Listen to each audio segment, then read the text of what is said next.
Now, this series, we've been going to meet some of the extraordinary people in our communities who help to keep our families safe and happy, from brave frontline workers to scientists using new innovations in forensics, to regular people who are getting stuck into helping their neighbourhoods and making a difference.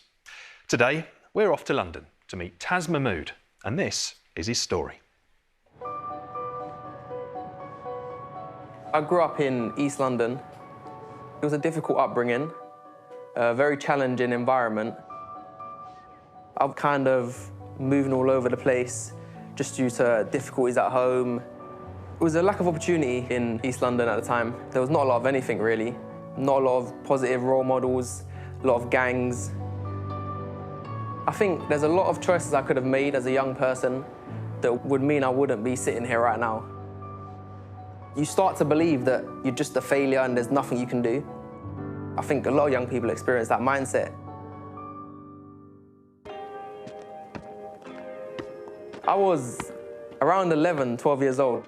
XLP, they started running a football project in a local cage near my house. But I remember when they started that project, it was just like it was a bit of hope in your life. And then they started doing football tournaments. These tournaments, it was exciting. Like we were so excited. Like for us, it was like going to the World Cup. I've always been really passionate about fitness and football. It's been a big part of my life, and I think it's definitely helped me maintain some form of discipline and direction in my life. I wasn't even thinking about being a youth worker. I'd never crossed my mind once as a young person.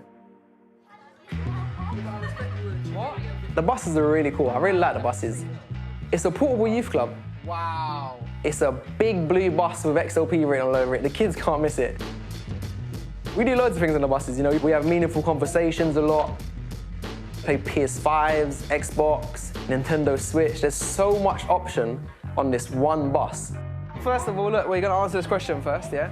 I'll probably make this bus year 4 and 5 up there, year 7 down here. A lot of the kids, they're not really here for the PS5s and all these fancy stuff. They come for the youth workers. They'll never admit it, but they do come for the youth workers. It's so close, man. Okay, red or black? A lot of these kids will push every button you have and they'll push all your boundaries just because they want to see you give up on them. But I think where my journey helps me is that it helps me trust that it's a long-term journey. It helps me know that I'm going to work with this kid and eventually we're going to see change. Those challenging kids are the reason why every day is fun and every day is different. I was a nightmare in school. Like, I was just the kid that needed like 10 mentors. I was always excluded, getting sent out, walking around the corridors. It's quite ironic that I'm kind of mentoring kids that I used to be. So I think that helps me trust the journey a lot more when I'm working with these kids.